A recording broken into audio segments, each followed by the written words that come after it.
Hello, CC friends. Welcome to part 3 of division for the math map. We're going to cover pages 9 through 12. As always, please comment if you have any questions or would like to see some new things covered. I just try to pick some things that I think would be important or maybe confusing. So, the one thing that we have here is, that concept of factoring again. And in the first video, I talked about it. So, I love how they are starting to walk through the process of factoring with students in, this would be the 7th grade level um, for the kids working through, all the students working through the complex.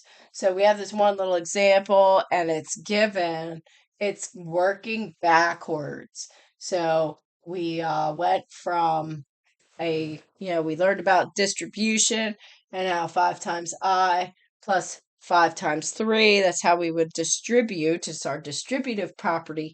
Factoring is working backwards. So it gives an example here. Oh, 5i plus 15i. What happened? We pulled a 5 out. We went backwards.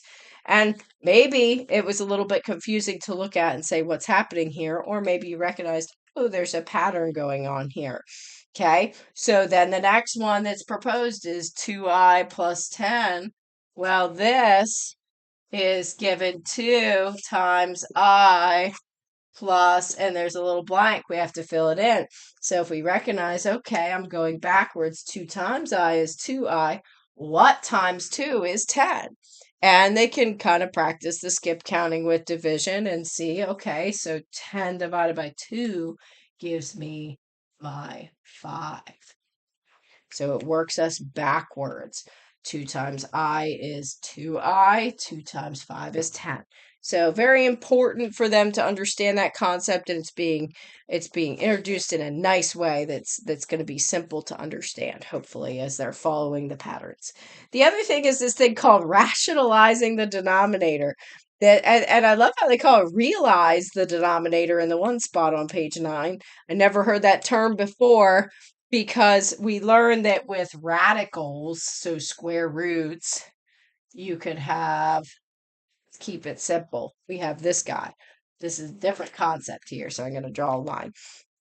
So 1 over square root 5. There are times in math, especially higher levels, that it is important that we don't have a square root or what we call a radical under or as the denominator.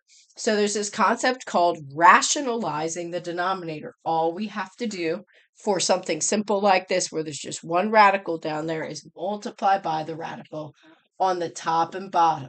So they're learning this thing, unit fraction. That is a unit fraction. It's the same thing divided by itself. When we do this, we're squaring that, and this just becomes 5. And then up top, we have square root 5. And that's all I have to do. It's called rationalizing the denominator. In some of the examples, there's a number here. Okay, if there's a number there, you don't have to put that in this unit fraction. Actually, you shouldn't, because we don't need to. We're just trying to get rid of that radical. Because what would happen? That 2 would just stay there and come along for the ride. And then we would just end up with square root of 5 over 10. So that's all that is, but it is an important concept. Some of these things that I look at, I'm like, okay, they're probably never going to see that again unless they go into the sciences or a higher level of math at college.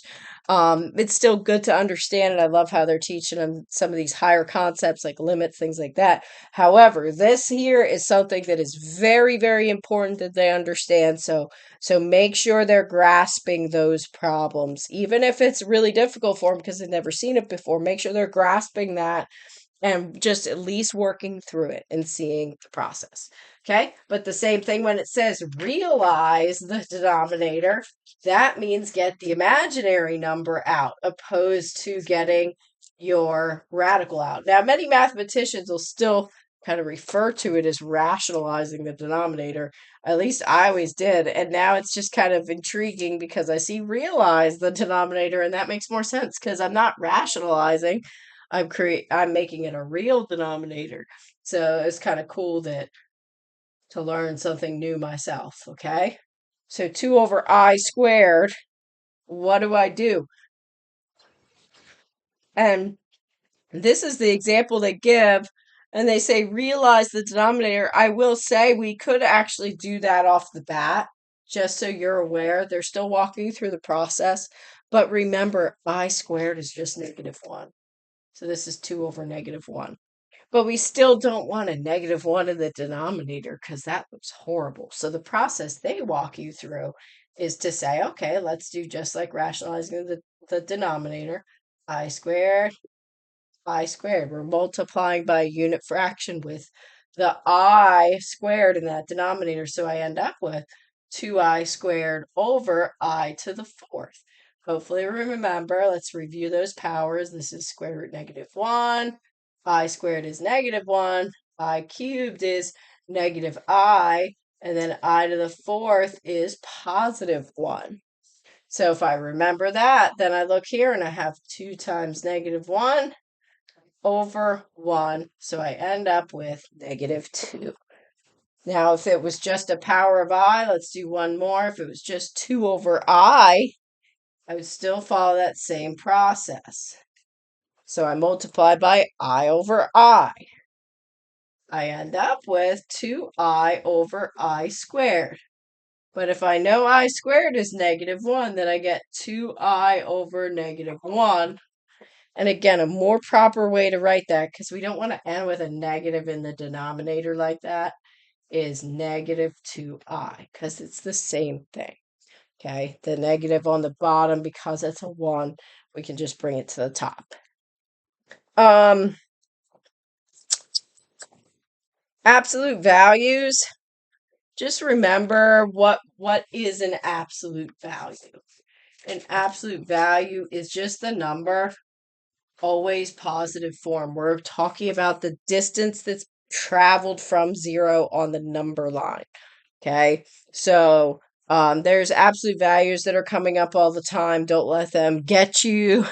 Don't let them confuse you. Okay, so if I had absolute value of -6 over -3 divided by 6 over absolute value -3. Okay, it's some of this they might enjoy the tricks. This is like a little math trick. So let's clear the absolute values first at +6 over 3 divided by 6 over +3. I'm just clearing out those absolute values.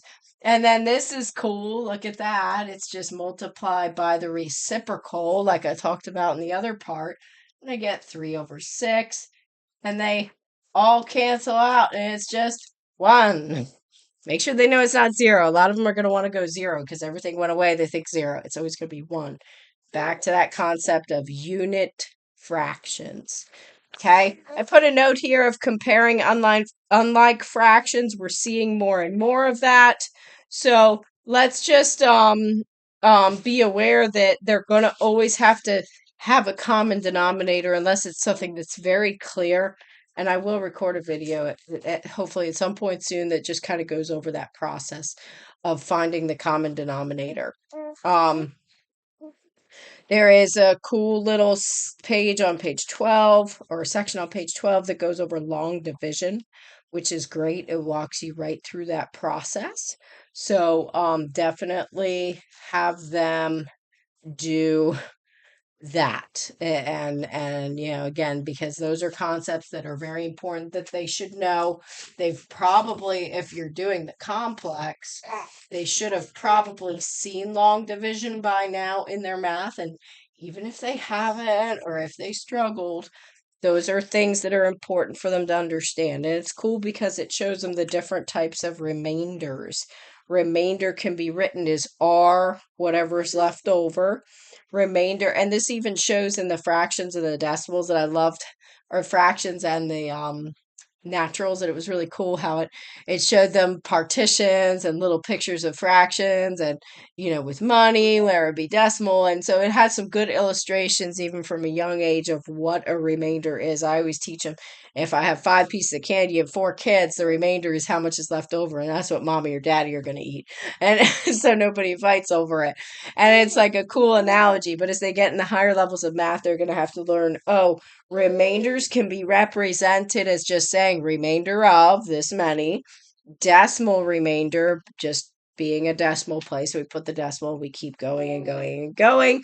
And then also, and you can see in this, it's very the problems that you're working. This is on page 12 of the complex. It shows that, okay, we can also do the fraction remainder. Fraction remainder would just be what's left over divided by what you had originally divided the problem by. So it walks you through that process, and it's awesome. Let's see, we have factoring keeps coming up, which is great. Continue following the process. There's like lots of, again, I can't speak enough how I love the patterns that they're showing, because sometimes teaching a new concept in math can be so confusing to kids. And the way that they give an example, and then they're showing the pattern, even like on page 11, substitute A equals 2 and B equals 3. How do we plug numbers in like little puzzle pieces? Because that's going to be so important when they hit the higher levels of algebra. So there's just a lot of cool stuff in here. Don't let it overwhelm you. Some may seem so advanced. And if you're using the answer key, it's fine, because it's you're learning and they are learning to follow that process. Factor the above product, also on page 11. Just great because it's showing, multiplication, even with the imaginary number. How do we do that? It's showing it almost like a listed out multiplication problem, like kind of like how we would multiply a big number by a small number, but it's separated by the plus or minus because of the real imaginary part. So just cool stuff in there. So enjoy, try not to stress, and send questions or post comments if you have any questions. There's not a whole lot more that I had highlighted, because a lot of these things just continue on with the things we've covered in parts 2 and this. So this will be the last video for division unless any comments or questions are posted, and then I'll happily record another one. So have a wonderful day. Thank you for joining us.